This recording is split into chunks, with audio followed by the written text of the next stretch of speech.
There's a lot of videos out there about holidays with a narcissist as in partners, but I found that there isn't a whole lot regarding what a scapegoat goes through regarding family members such as parents, siblings, and adult children during these days, and how alone that they are and how unwanted that they're left feeling. So I decided to do a video on this, not because you need information here, but to let you know that I'm here acknowledging you because I get it.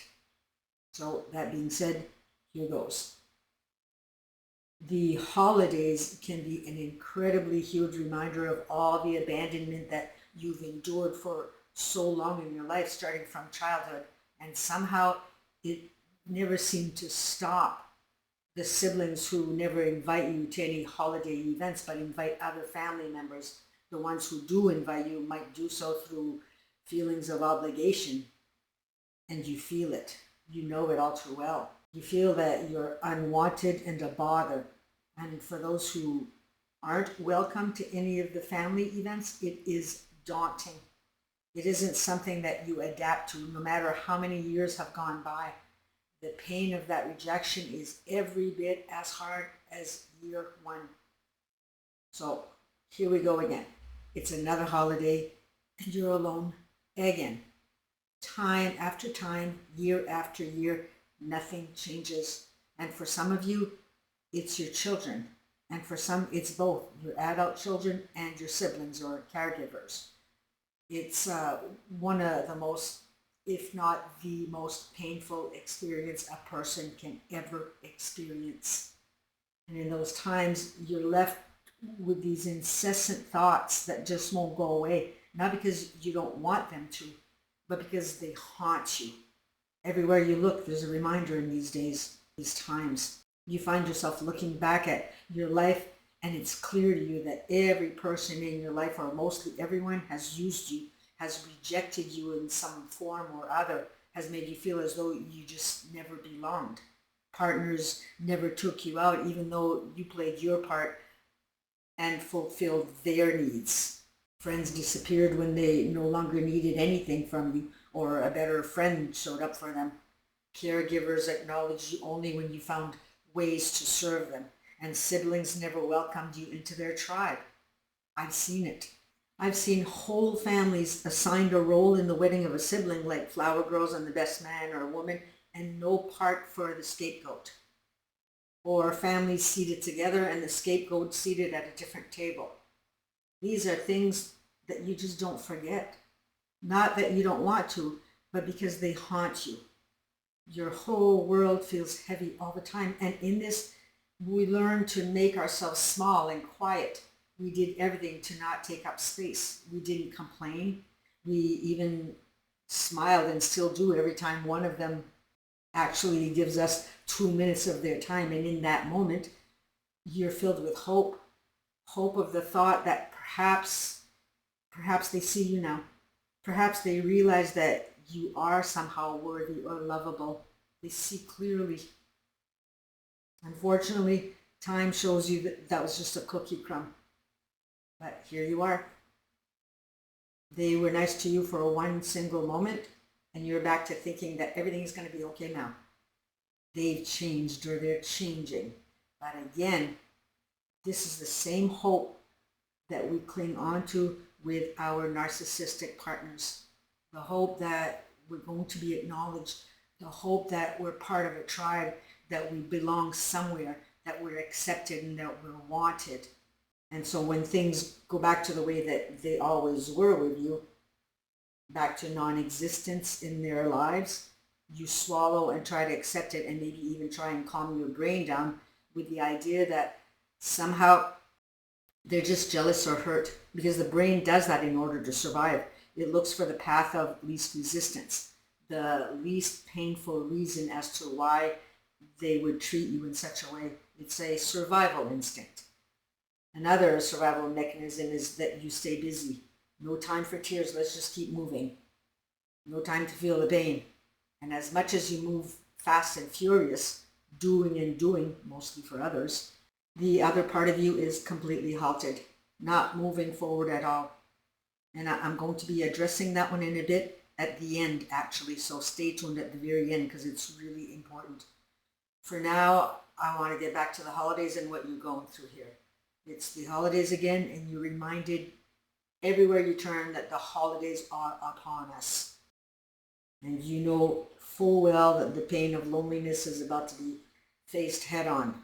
Stores filled with wrapping paper, streets filled with holy night songs, and even in your own home, television has turned into Christmas show marathons of all these loving families. I mean, talk about, stabbing you in the wound where it hurts the most. The flashbacks return full force, all these memories filled with the things that you overheard your father say about you to another sibling, the disdain and disapproval in their voice, the things that your own partner told you that family told them, such as, how can you put up with her, or how can you put up with him? There's just no one in your corner. You're horrified by memories of all the times that you tried to reach out for a cup of coffee or a walk in an attempt to connect, to become part of the family, part of the tribe, in order to feel accepted, wanted, and loved, and that you mattered to them.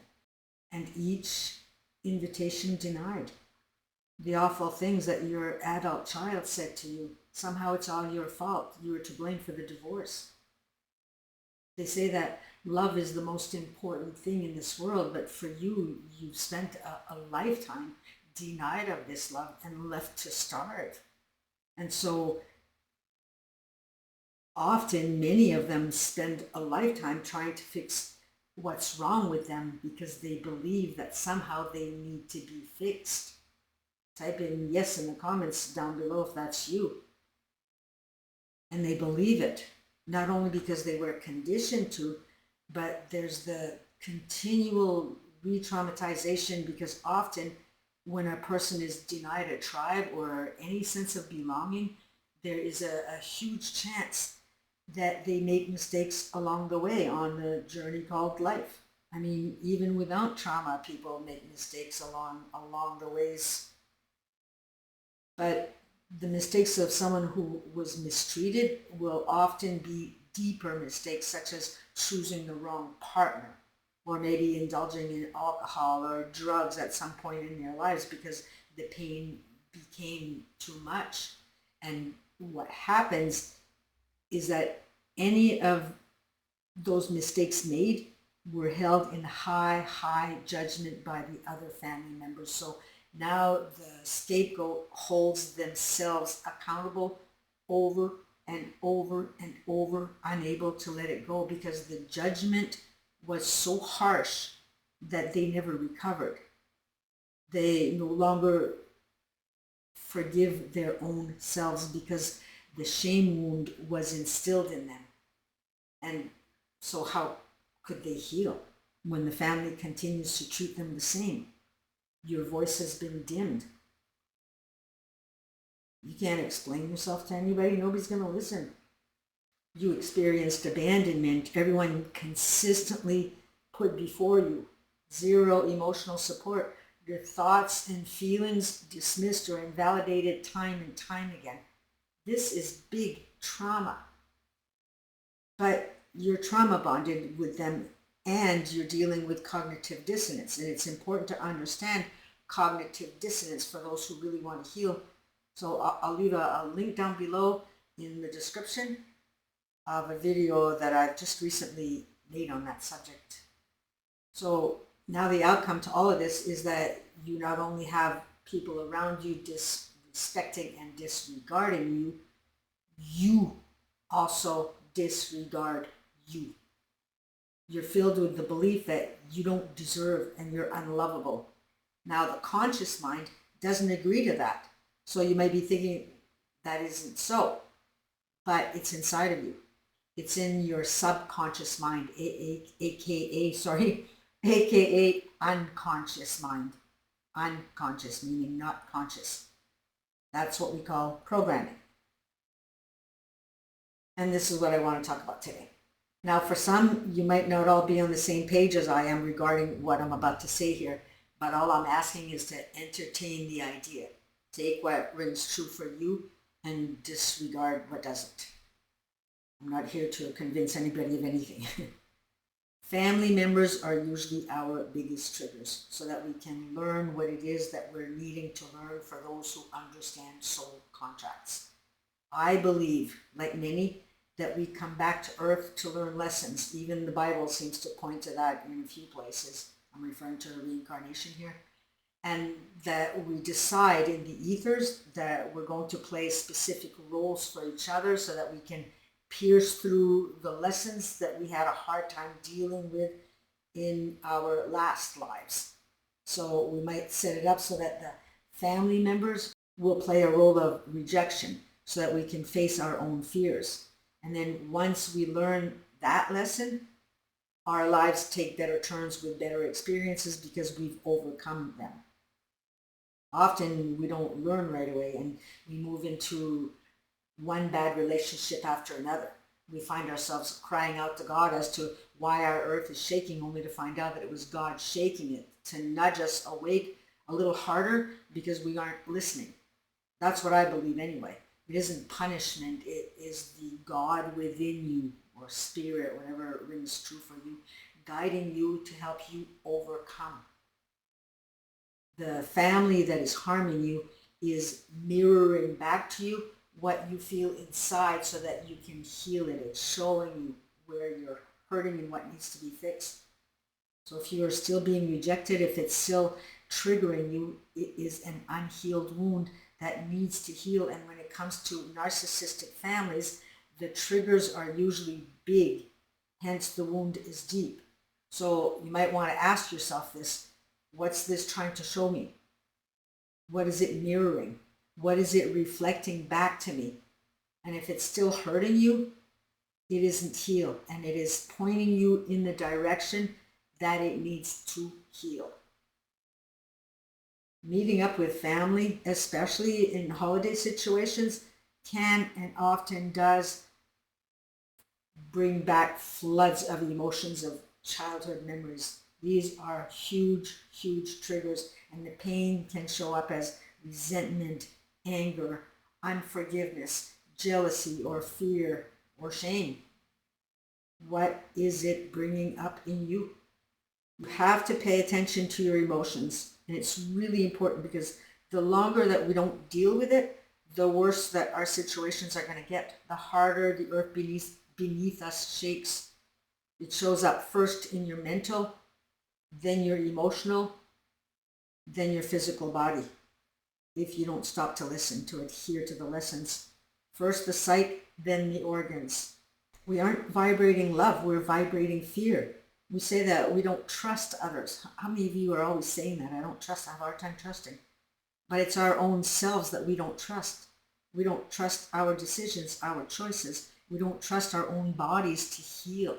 We punish ourselves because we buy into this type of treatment, settling in with the fact that that's all we know, that's all we're ever going to get. But that's in the past. We don't have to keep settling for that idea anymore. You have the power within you. Somebody just shut that light off for you. You can turn it on again. We are so far removed from the idea that life could ever get any better for us that we settle right into all of this and deal with the ride and accept a crumb here and there. That's the fear. But if you could step out of this fear, a whole lot of things could change. So how? How do we step into love when everything is so hard right now?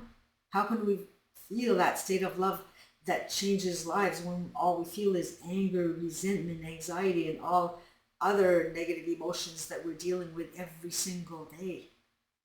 That's not a life, that's a dying. First, understand that love is a frequency, and it is the one thing above all that matters most according to the holy books. Above all else, love. Then the frequency above love is peace. If we look at Dr. Hawkins' emotional frequency scale, where shame vibrates at 20 hertz, fear at 100, love at 500, and peace at 600. These frequencies, they hold power, a lot of power. It's electric, it's electricity, and they can create miracles where the lower energies are disempowering and they create chaotic experiences. We draw to us what we feel inside. It's what we're vibrating. And Jesus used to always say, peace be with you. Once we attain love, its effect is peace, the very peace that we spend a lifetime searching from outside of ourselves. A better home, a better job, if I could just meet the right person, then I'd be happy. But the thing is that it has to start from the within if you want your without to change. And it absolutely will if you change this. If you want love, you have to be love first. And I myself have to remind myself of this often. If you want peace, you have to be peace first.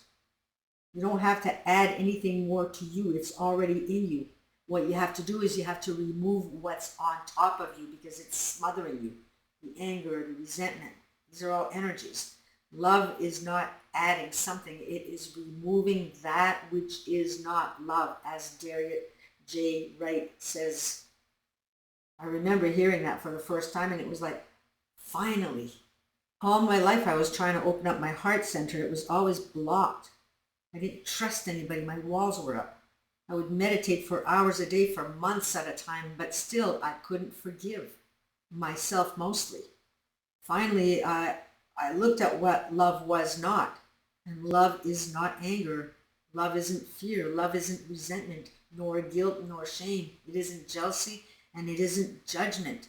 So in order to find love, I had to take away what was blocking it, which were these feelings of resentment and judgment and so on. The exact opposite of what love was not that I was wearing. And it was just an intention for me. Every time I found myself frustrated with someone, I reminded myself that this was the opposite of love. And it was freeing.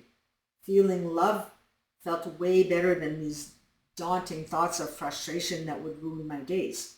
So I made daily decisions to let go of thoughts that brought me down every time that they peeked their ugly heads. It was also taking a look at what all this external stuff was doing to me. Not so much the actions of another, because that's what I always focused on, the external. But this time I took it to the internal and I looked at the feelings that I was left with. And I didn't want that anymore. Those feelings were way too heavy to experience while everybody was going on with their lives, right?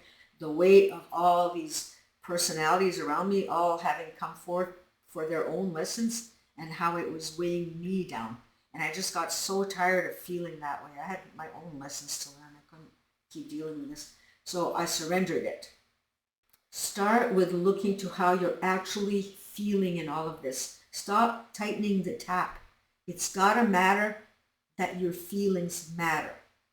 You shut them down for so long, you're no longer looking at it except to feel the emotional pain from time to time. But what I'm talking about is learning emotional literacy and your values, because when you're looking at it, you're taking action that you do matter just by that small action. And by looking at it, you realize. And when you realize, you also realize that you matter, because now you understand. It's the same with values. When you realize, big word here, realize. It opens people's eyes. When you realize what and how important things are to you, when you stop ignoring it and take the time to look, well, there you go. And when I say it matters at that point, is that it matters so much that ignoring it becomes a non-viable action. I said I would talk about becoming immobile a while ago, where you're frozen and you don't move forward, and I just want to touch base with it. What keeps you stuck, no matter how you want to move forward, is all due to fear, false evidence appearing real. It has all to do with having lost something. We lost so much trust that we no longer have faith. We lost our safety. We lost who we wanted to count on, because we believe that God exists and God answers prayers for others, but not for us. And in all of this, we feel that there is nowhere to turn and no one to turn to. So we don't feel safe at all. That's what the fear is.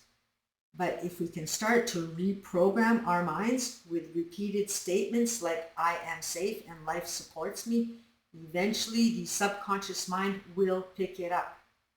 I say start there. A simple thing like that. It looks simple, but it's powerful. Do this every day in created moments of peace. Peace first, right? Breathe in and repeat it. I am safe.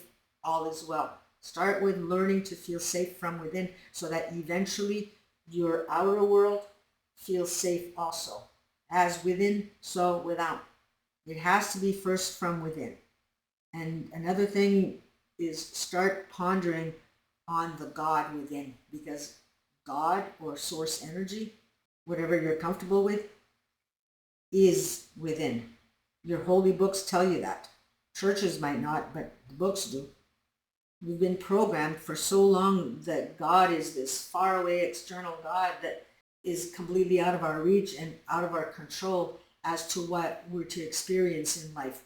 But God is within, and it's up to each of us to connect. It's our choice. And with this connection, with this bringing in love, breathing it in, what we do is we wait and we listen, we surrender. And from there, we are guided. We have this guidance system within us. It isn't merely a guardian angel making sure that we don't step onto oncoming traffic. Your guidance system literally guides you when and only when you are connected. Only when you are connected, because we're given free will. It's like there's two parts to you. You're in control of that. And so it's always up to you if you want the guidance or not. That gives you power and control right there. So what you do is you ask for guidance. Which way? Or what do I do next? Or can you help me? And so often we expect the answers to come in its complete form immediately. And when it doesn't, we give up and go back into control mode again, looking for ways to survive our situations. The asking is step one. Step two is you breathe in. You stop for a moment, no thoughts, just feel what you feel as in intuition. What is your intuition saying? Is it saying in the moment, go for a walk? Is it saying, go to YouTube and listen to podcasts? Do that. Follow your intuition. Something will happen. You will be guided. You will notice coincidences. Follow that. The more that you follow coincidences, the more guidance that you're shown for the next step and then the next. Perhaps you will bump into someone that you were supposed to bump into that inspires you somehow. Or perhaps you land on a book that you were supposed to read. Or the podcast ended up being exactly what you needed to hear. This guidance system, that's your God within. And also, I want to mention that once you do go for a walk, for example, stay connected, as in be here now. No entertaining harsh thoughts. Stay connected and look around for beauty. That right there will help you stay connected. Beauty takes you to appreciation. Appreciation takes you to gratitude, and gratitude opens everything up. And this is all from the Celestine Prophecies. I read this book years ago, and I still live by its system. And days when I fall into egoic frames of mind, everything goes wrong. But when I remember, I continue being fascinated by how quickly things turn around. I'll leave a link in the description down below for anyone wanting to read it. So highly recommend. And it's the type of book that you can't put down. It's one of those books that you read within 48 hours. So remember, practice pondering on the fact that God is within you and connect. The fear will dissipate. And reprogram your mind daily with affirmations of safety. I am safe. It is safe to be me. I am lovable. All is well. I leave you with all of this to ponder on, and I'm really rooting for you in these times. Remember, pain can be your greatest teacher if you adhere to its lessons. Take care, and we shall see you in the next video. Bye for now.